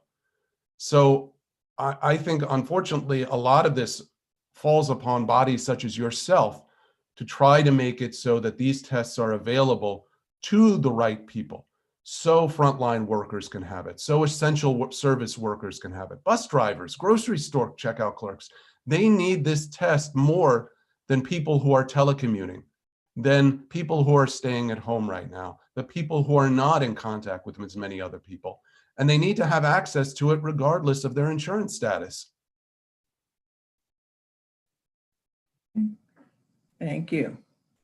Delegate Pena-Melnick. Thank you. Good afternoon. I wanted to ask the professor, what would you recommend besides testing? We know that's very important in the contact tracing and having people that look like that community so that they're trusted partners. What would you recommend that we do as a state regarding the very vulnerable community, the Black and Brown community, where there's a lot of, generational poverty, pre-existing conditions, they are at risk, that we as a state should be doing. I know the governor recently put an advisory committee for businesses on how to open. Should we be doing something similar now? I mean, we don't have to study the issue. We know that the gaps are there, and we need to figure out where they are and put the resources. What have you seen in other states so that we are proactive? Should we be out there, educating people and having messaging about the pre-existing condition or people that carry it and are not aware? Can you advise us? I think you've hit all the issues right on the head. I think you do need to reach out to them. You can't just reach out to businesses. Communities of color have been unduly impacted on it. It highlights pre-existing health disparities that exist within those communities, not just chronic conditions and comorbidities that may be higher in certain communities than others, but access to healthcare, access to information. And that has to happen. The same way businesses are being handed out to, I don't mean handout, I mean reached out to. We need to actually get out in those communities. And I think you need people from those communities communicating that message. And that means not just people doing contact tracing, but people providing information on how they can protect themselves. Doing it through trusted media, doing it through religious organizations, social organizations, community organizations that are going to best actually get that information out there so people are fully equipped to deal with this virus and know what resources are presently available for them in order to keep themselves healthy. Okay, thank you. I'm really sorry, folks, but I do have to sign off now. And that was the last question. All right, thank you, Speaker Jones. Thank you very much. Appreciate it. It's very helpful information. Thank you very much. Members, next we're going to try to finish the discussion that we started to do last week when we ran out of time. We wanted to hear what are you hearing back at home from your constituents? Have anything that's come up as it relates to new innovative policy solution? Just where are we going as a work group in terms of long-term systemic issues related to the virus that we will need to address? This is when we wanted to hear from you. And I want to see Delegate Chairwoman McIntosh. Thank you. Thank you, Madam Speaker and Mr. President. Just a couple of things I wanted to highlight that we've been hearing about. One, you've already highlighted the vast majority of calls that are coming into our district office in the 43rd district have to do with unemployment insurance and the ability to get through the state system to access those benefits. So I would just say that I reiterate what you said earlier, that anything that we can do to be helpful to get this this needed cash or needed assistance into the hands of our constituents is important. One of the things that I wanted to highlight is that I've been on a call weekly with several others of our delegation with the schools. And I think a concern that I will continue to have, and I think we will have to face moving forward, is the ability for all of our kids, all of our students in the state to be able to access learning and access, have us look at closing what is clearly a digital divide in the state of Maryland.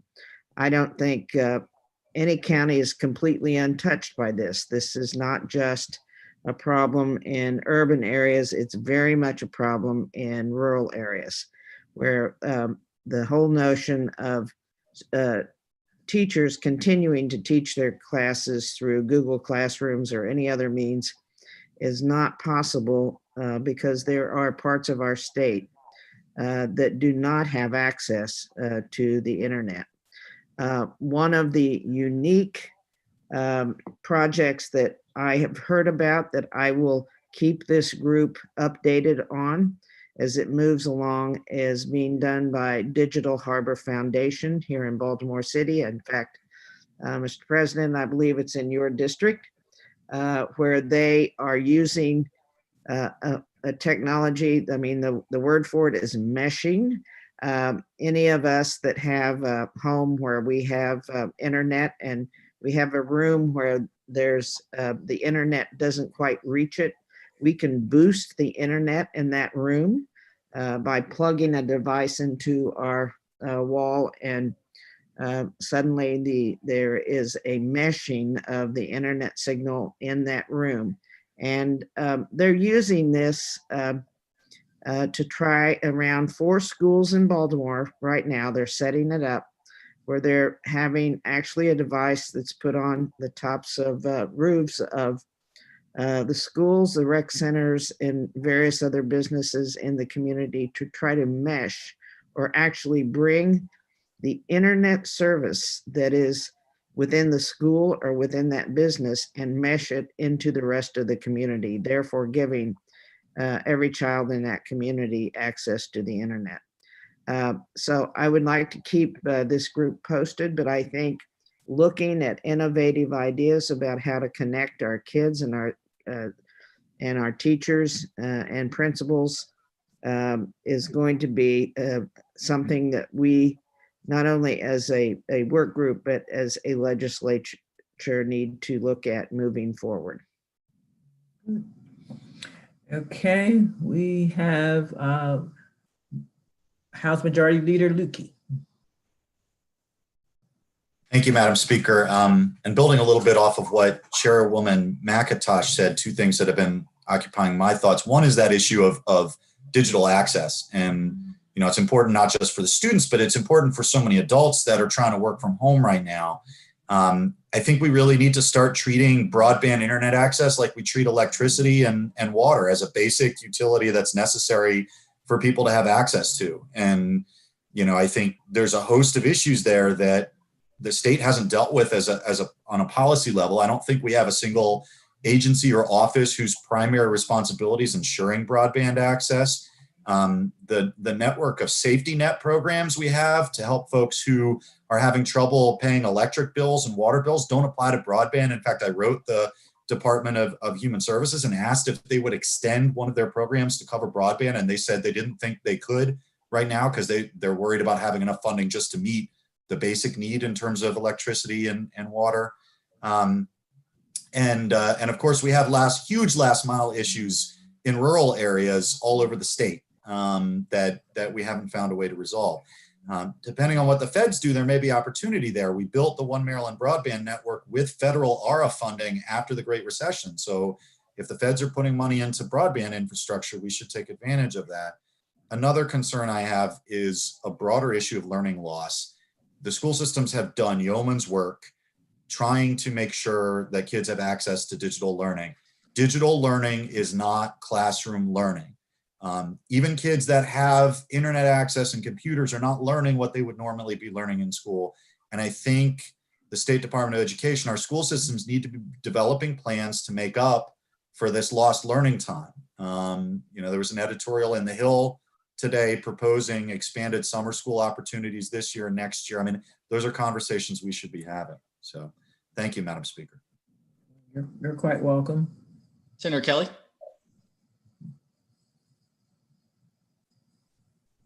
Okay. I'm concerned also about this weekly certification of claims for unemployment. That's a major hangup right now.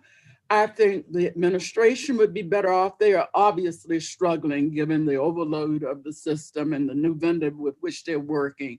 If we weren't requiring that, maybe what we could do is to have some kind of a post-pandemic audit.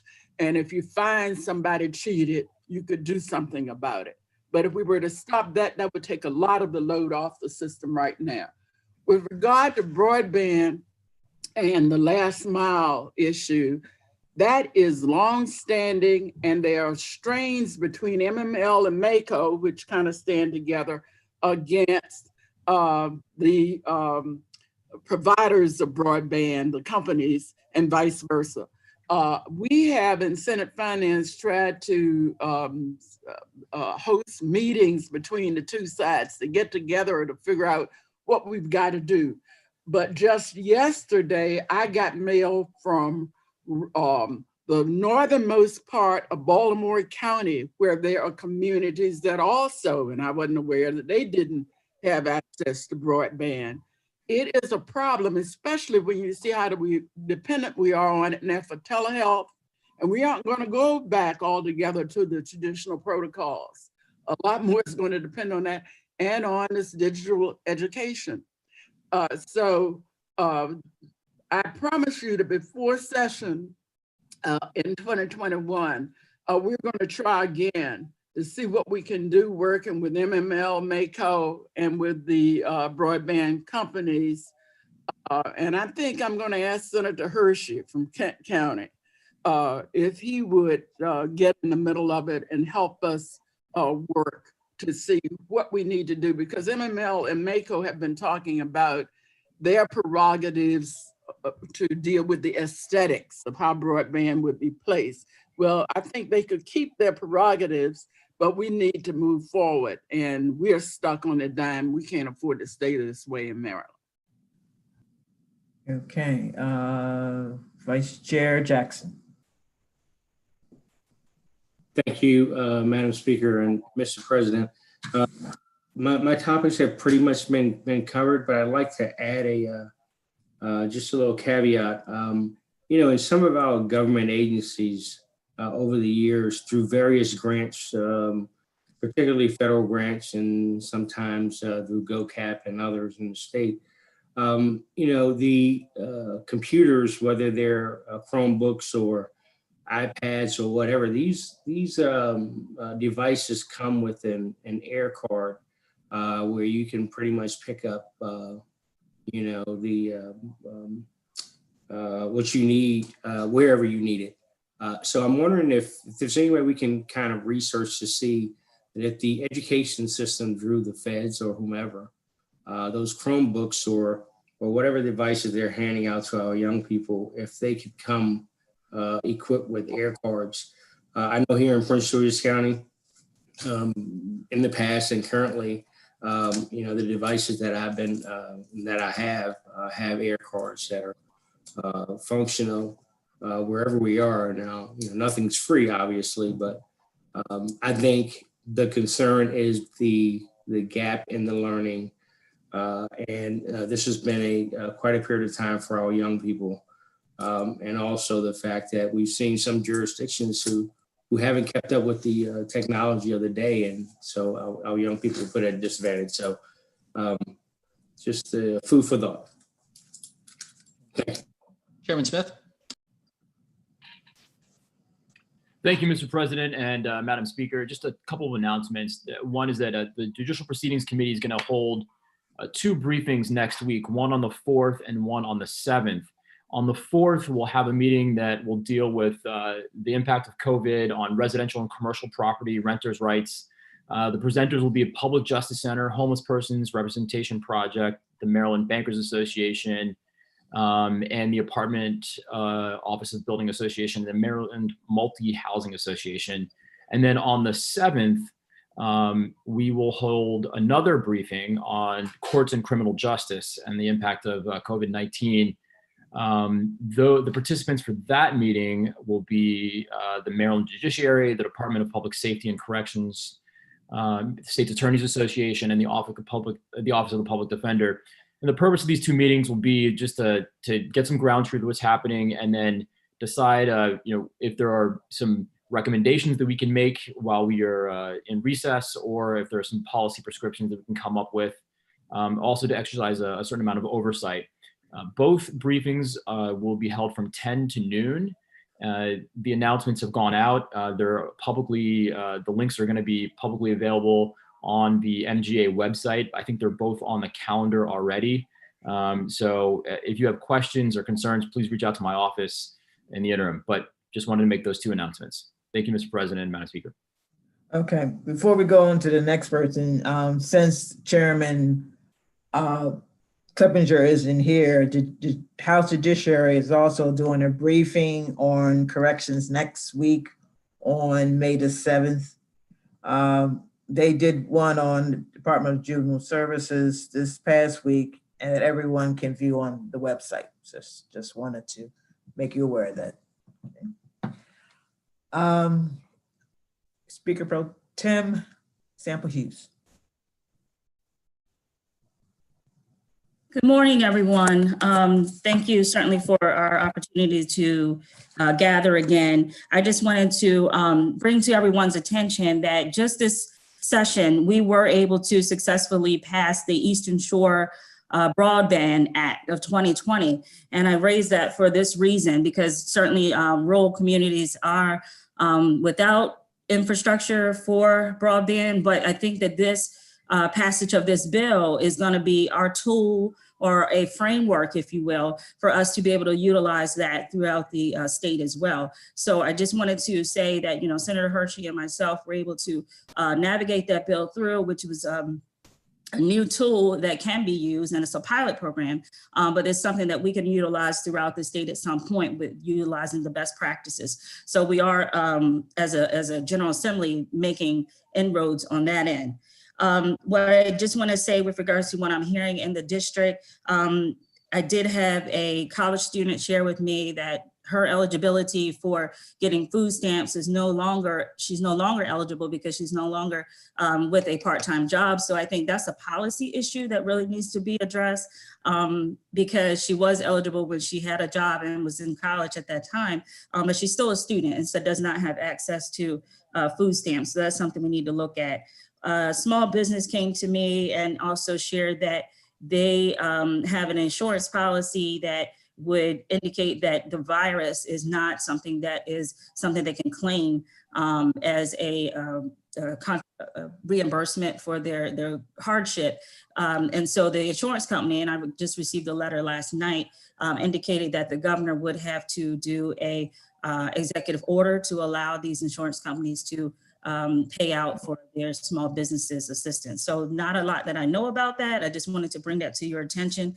And then the last thing I heard from the religious community that when we are in the phase of bringing in the recovery process and bringing in the religious community, they wanted to look at it from the standpoint of can the square footage of their buildings be considered for the number of worshipers that they have in their building? If they have a square footage of, 10,000 square foot building, then can they bring in 1,000 parishioners? Something like a phase in as we are doing now when people come into the Walmart or to the grocery store, having a counting system.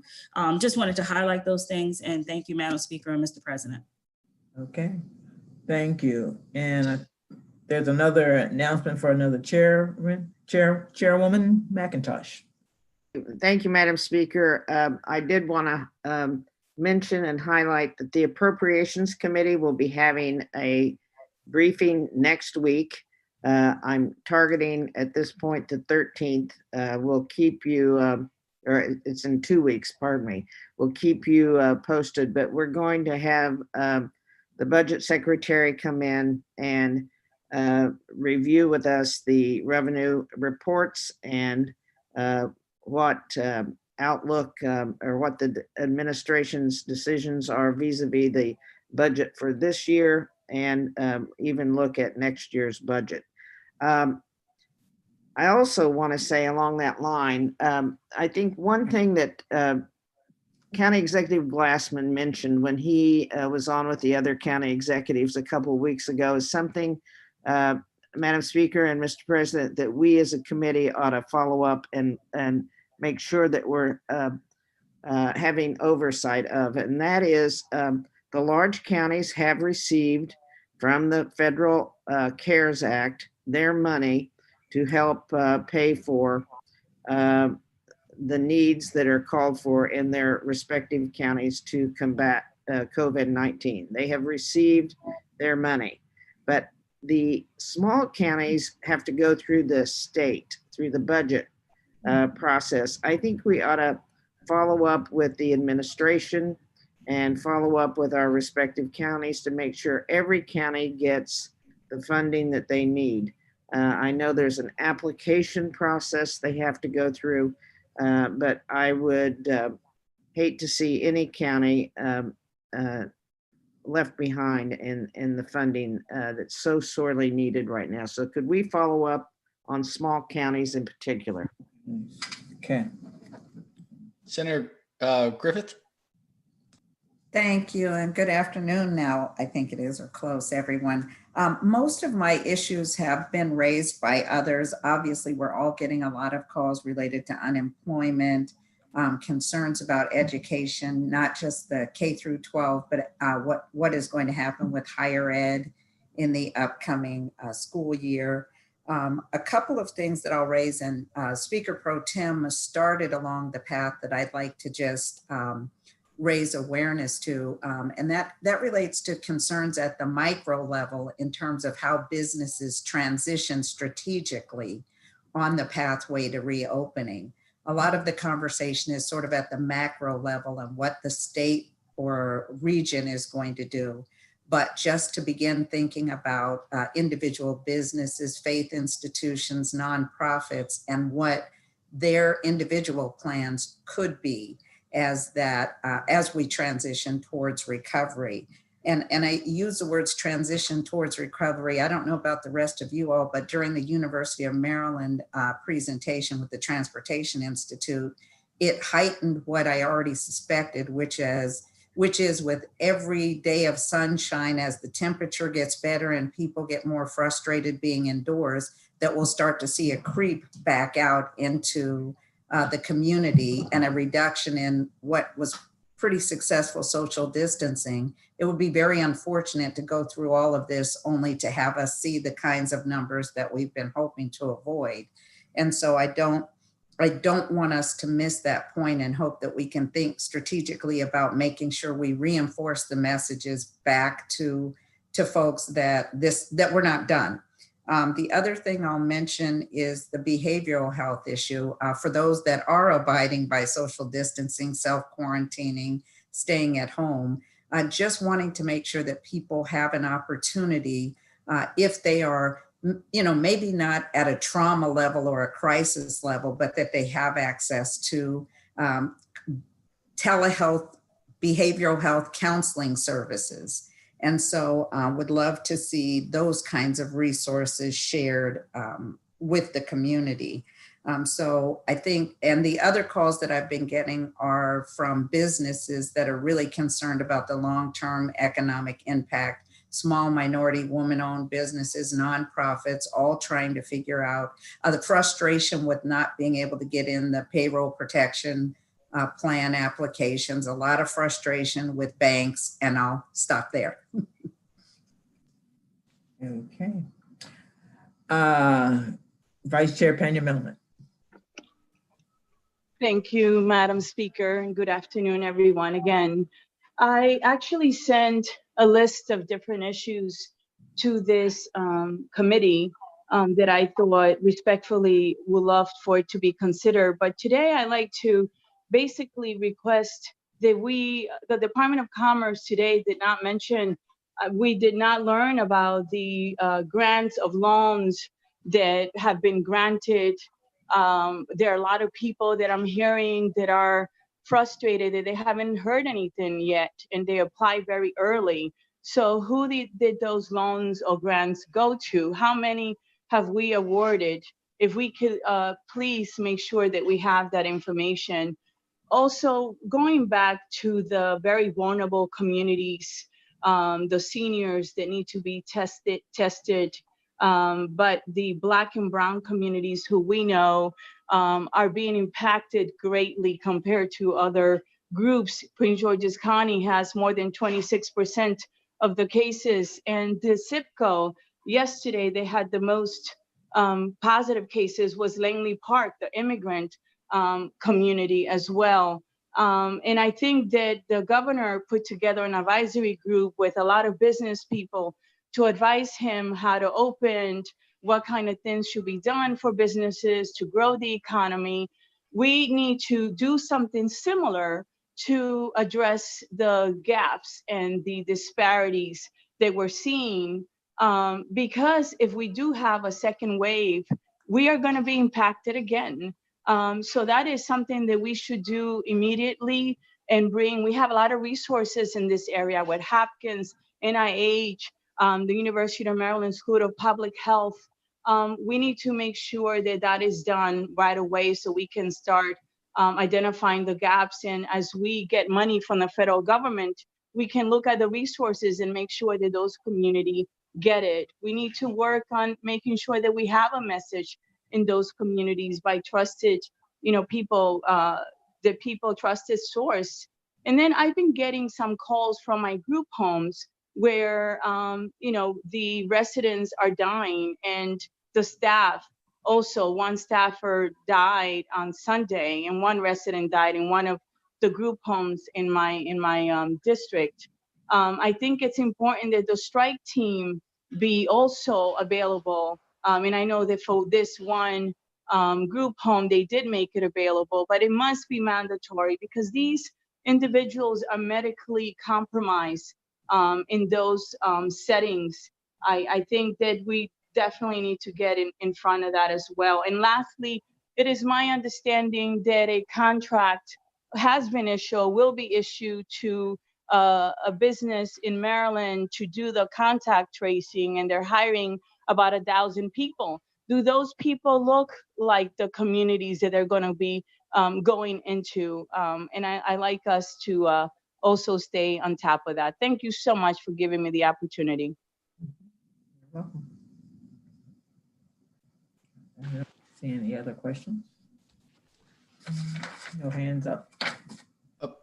All right. Well, I think that. President, one closes that. Okay. Well, thank you all. I know we went a little bit long. The only note that I have at the end is not necessarily related to COVID, but is something that just came through, that a reminder that ethics forms are due tomorrow for all legislators. So if you have not gotten that in already, tomorrow is the due date. Look forward to following up with everyone, and thank you and appreciate each and every one of you for your continued work on behalf of all Marylanders. Thank you, everyone. Continue to be safe.